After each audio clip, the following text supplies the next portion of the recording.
on the comfy couch are two individuals who you know very, very well. They are always out in the community making it a better place and spreading peace and understanding, because both of them are that kinds of people.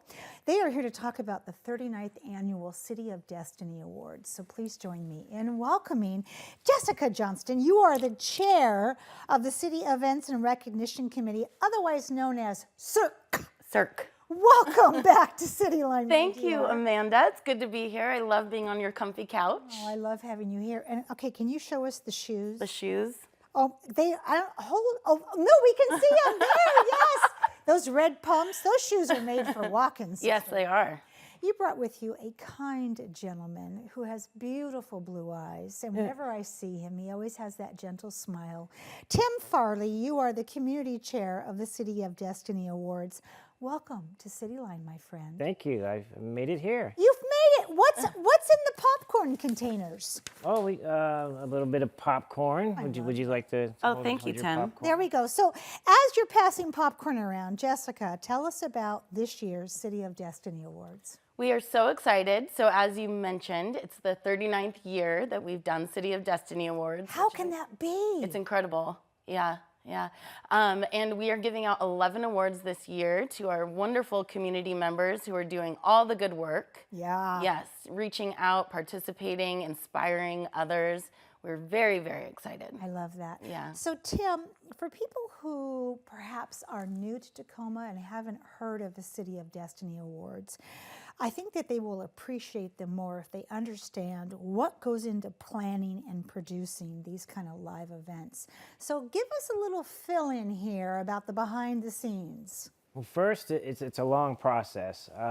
We have to do a lot of community engagement. We have to get awareness about what the awards are, the different categories. Ask people to nominate a friend, nominate someone they know who's a really outstanding citizen throughout the city. There's phenomenal amount of people in this city that have not even been noticed yet. I see them, right? But it's the time they need to get recognized. And through the process of once the nominations come in, we pair it with Tacoma venues and some other committee members. And I hear Jennifer Durham's your event manager. Oh, yes. Jennifer is the bomb, and we've got some pictures here of last year's event. So, Jessica, will the mayor and council members be involved like we're going to see here from last year? Yes. So Mayor Woodards will be joining us. Just We're warm very the excited. seat. I know she did. I know she did. She'll be joining us, and many of the council members will be joining us as well. They actually hand out the awards, which is really fun. Yeah, we get to work pretty closely with council on this award show, so it makes it even more special. I love that. Yeah.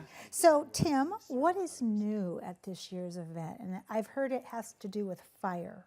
Well, we got to live, laugh, and love our city, right? So there's a lot of, we have Tacoma Rama with their marching band and Steve LaBarge with the fire-breathing dragon there to greet everybody coming in. It's excitement. Who doesn't love fire? Who doesn't love dragon? And a marching band also, right? To get you to move past the fire. It's phenomenal just to start off a little award celebration. I love that. And don't forget that we're going to be the first award ceremony that has popcorn this year. Look at that. I love that. So, Tim, tell us about a couple of the award recipients. Well, we have a lot of outstanding ones. Off the top of the head, we have Mattis, which she owns Mattis Beauty Supply. She's a very, There she there we is. go. Love her. Champion of civic engagement. She does quite a bit throughout the community. She's been a behind the scenes, if you don't know her, phenomenal leader in many categories. Absolutely. Can't even touch the topic on that one. Nope, she brings community into her shop. She makes it happen. Absolutely. Who else? Well, the list can go on. We have. Do you have someone named Natalie Sanderson for youth leadership? Yes, she's actually she does some environmental work. She's one of our high school students that's been nominated, and She works with Communities A Healthier Bay and a few other organizations for our environment. It's fantastic to see the youth step up and get awards as well, right? And it's amazing that they step up, and they step up into a huge need. And they are youth. They're juggling, you know, part-time jobs, taking care of people at home, also going to school. And then somehow they find the time to go, oh, and by the way, I'm going to volunteer and make the environment a better place.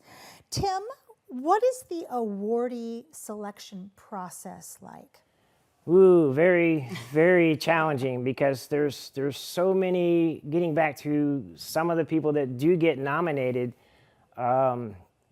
it's how do you compare the same? Yeah. It's just right. So And there's repeat offenders that maybe were nominated 3 years Yes. ago that have been nominated every year since then. And I highly recommend they keep applying, right? Right. Because the scores are different every year. You never know what the outcome could be. Exactly. And then we pair it with Tacoma Venues to help with the matrix system as well. So it's not just us sitting here on the couch going, well, these are the award winners. No, there's a scoring system. There There's sure is. other opinions into it and everything else. So Tim, once this whole selection committee has gone through all the big books and the applications and sat down, then what is it like in the sense of calling these people and letting them know? Well, I love that. yeah, so a lot of the times, like I'll just give you one example because I don't want to speak for other people. Okay. When I was called, I didn't believe it, right? So sometimes Did the you people, think it was a prank? some people get nominated and they don't know that they were nominated. I love that. So the reactions for everyone is different, right? Then we'll leave it at that. Jessica, what else is going on with CERC in this last 30 seconds? CERC is going to be having 4 new members to the committee. We're so Wow. excited. Yes, so look out for that. Okay. I'm very proud that we started our subcommittee that is going to be doing sponsorship so we can help get private money in to help us offset the cost of the production. So that's very exciting. And then also I just want to say that City of Destiny Awards is on June 26th, 7 p.m. There at we the go. Exhibition Hall at the Tacoma Dome, and we're having an outreach fair at 5 p.m. And anybody can attend as an outreach fair. All right. We just opened that up yesterday to where if you want to have your booth at the City of Destiny Awards to contact Tacoma Venues and Events. And we'll leave it at that, Mr. Tim. Thank you both for all Thank the hard you. work that you've done, and thank you for being here today. Thank you. All right, Jan Parker, I'm going to come back to you in just a few minutes. We'll be right back after this quick break.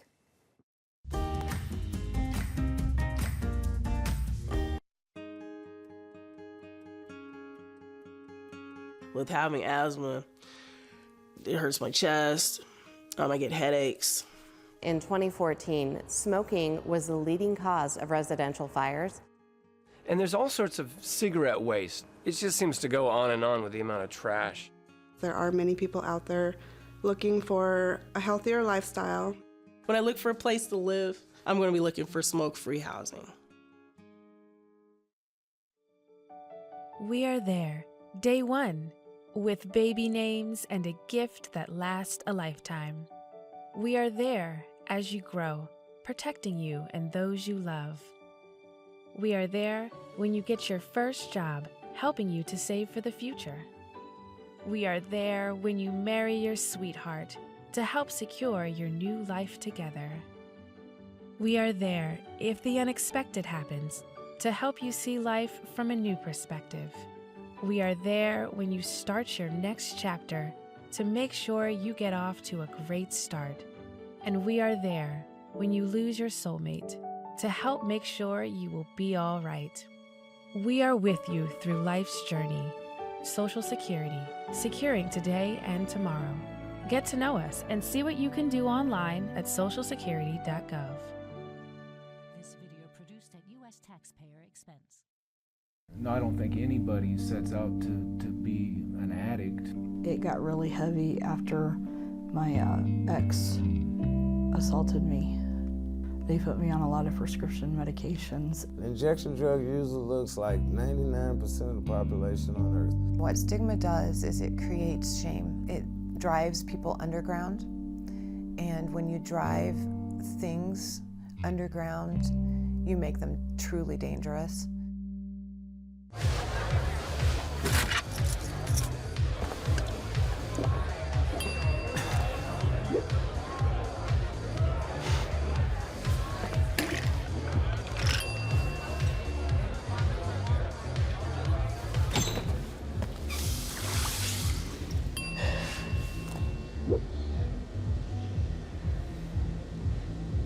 If you need to do something to feel okay to drive, you're not okay to drive.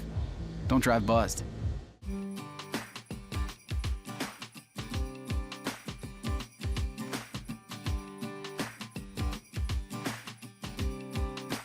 Welcome back to Cityline.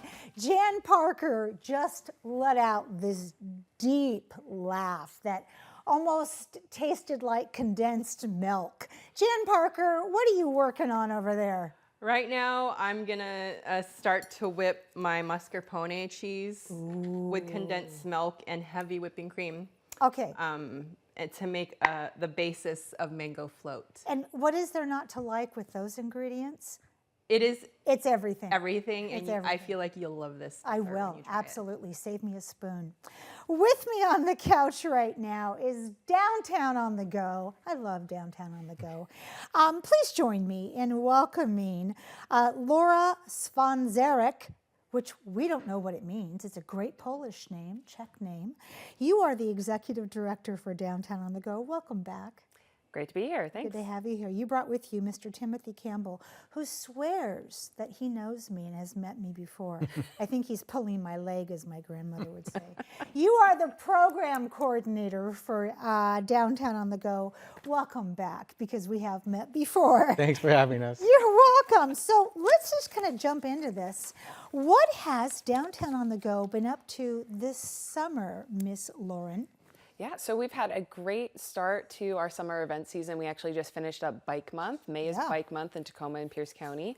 And we were able to get a lot of free resources out into the community, both information, bike maps, but we actually, through a partnership with the Tacoma Pierce County Health Department, gave out a lot of free bike helmets this year. Oh, I love that. Yeah, we gave out 80 free bike helmets over the month of May, including we went to the Parks Board meeting at Eastside Community Center last month and did a Bike Month proclamation, gave away 30 helmets to youth and families at Eastside Community Center. So we're all about reducing barriers and helping people feel safe and comfortable getting out there, trying riding their bike for the season. And yeah, so great start with Bike Month this year, and then we're hopping right into Ride Transit Month, which is June.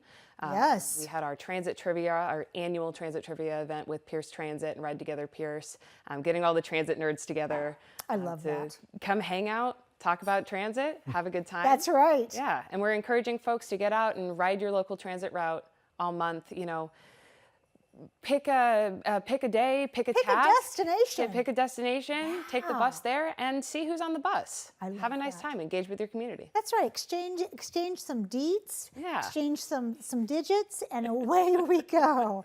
Let's talk about upcoming events, Mr. Timothy. Walk Tacoma Parking Day. Tell us about this. Okay, well, first let me just talk about our next walk next week. Yes. Yes, so this will be with Spaceworks Tacoma next Wednesday, June 18th. Yes, it's a great organization. So we'll be highlighting local artists that do a lot of the murals and the work downtown Tacoma that you see. So we're hoping for a great turnout for that. This will be our walk number 3. Wow. So we have 5 during the series, so this will be our walk number 3. I love that. And so now, walk number 3, let's go into the parking day that we need to talk about. Parking Day. So this is great. This is be our second year that we're doing it as with UW Tacoma. Yes. Great partnership, and we had a great turnout last year with different organizations that wanted to do parklets. So the idea is that you take a parking spot and you turn them into parklets. And this year we're anticipating a great turnout with a lot of different organizations to participate. So Timothy, or Tim, as your father would have called you, Tim, what's a parklet? So a parklet, of course, could be like a metered parking space in front of a building, right? So the idea is that the organizations or participants are taking this particular one parking spot and turning it into a space of their own creation. So for 4 hours, you have a chance to create a parklet with a different theme. We've had people bring out couches and just do, a little lounge area, little putt-putt course. So it's whatever your imagination can come up with, that's the parklet. Okay, so I'm looking over at Jan Parker right now thinking that she's probably got a easy bake oven that she used a long time ago when she was little. She's got the mixer here. So we're all set with a kitchen with Jan Parker. That's a win-win situation, I think, absolutely. What are the Downtown On The Go's current advocacy priorities, Laura? When you think about programs, what else do you think about that has to go into them? Yeah, so as an organization, what we're trying to do is make it easy and safe and convenient to walk, bike, and take transit. Some of that is through our events that we do, where we're getting people resources, giving them encouragement, helping them to get past that first hurdle of trying something new, make it feel less scary. But ultimately, we're not going to get people moving to walking, cycling, and transit unless it is really safe and convenient to do so. Easy. Yeah. And, that safety aspect of it is really huge. I biked here this morning, and I biked on the brand new J Street Bicycle Boulevard. Some brand new bike lanes just went in on part of J Street. Since last Friday, that's how new they are. Yeah. And so that's the kind of infrastructure that we're advocating for. And right now, we know that budgets are tight at the city, and so we're trying to maintain sustainable funding for active transportation and safety projects. The city's got a lot of really great goals around climate action and about road safety, and we can only meet those if we continue to invest meaningfully in safe transit and safe active transportation infrastructure that helps everybody in our community get wherever they need to go, regardless of if they drive or not. Right. Regardless of what they are physically, we need to get them there. Yeah. And part of also is that you have your eye on people who are making decisions in the sense of candidates in August. Tell us about that. Yeah, absolutely. So after the primary, we'll be doing candidate bus ride interviews. We've done this for a couple years. It's one of my favorite things we do, where we invite candidates to come out and ride transit with us in their district and talk about different transportation issues. It's a really great opportunity to start having these conversations and start digging into the policy decisions that are needed to support these, safer transportation options that we're looking for. Yes. And also, I think it's just huge to get people out on transit in their district. That's right. And to put a face with an area also, to know that this bus is going through my area. If I'm elected, I'll be in charge of. So what questions do you have about this area? Or what concerns do you have? Yeah. Tim, in this last few minutes, talk with me about volunteer opportunities. Yeah, I'd like to say for Downtown On The Go, our volunteers are the backbone of our organization. They bring a lot of energy to our programming. So we encourage folks to come out, check out our website, and look at any opportunities we have for volunteering. I love that. Or make your own opportunity. Bring us an idea and we'll have you work it out. Civic engagement, let's talk about that, Laura. Yeah, so there's always opportunities to get involved. One of the big things that we do is we try to break down barriers for how to engage in our local government processes. So we have a lot of resources on how to contact your council members, how, the process that policy decisions go through, from ideas to committees to study session, back to committee, back to study session. It's a long process. It is. Often people just get engaged at the very end there. So we're always, encouraging folks to get out to council, email your council members. That's right. And tell them Watch that it you care about safe mobility. Yes, exactly. Thank yous. Last few seconds here. Yeah. Huge thank you to all of our volunteers, of course. And to our board of directors, who have been a tremendous help to us, and our Bike Month sponsors from last month, Evergreen Personal Injury Council. So, yeah, we can't do this in a vacuum, and we're so grateful to everyone that comes and helps us with this work. That's a thought. We could do a Downtown On The Go vacuum. I'm going to leave it at that. Thank you both for being here today. You guys are amazing. I love it when you're on the couch. and get some rest because you've got a busy summer ahead of you. Absolutely. Absolutely. Jan Parker, are those mangoes on that little round thing? They are very ripe mangoes indeed. Very sweet. I cannot wait. We have much more to come, including our pet of the week, so don't go away. We'll be right back.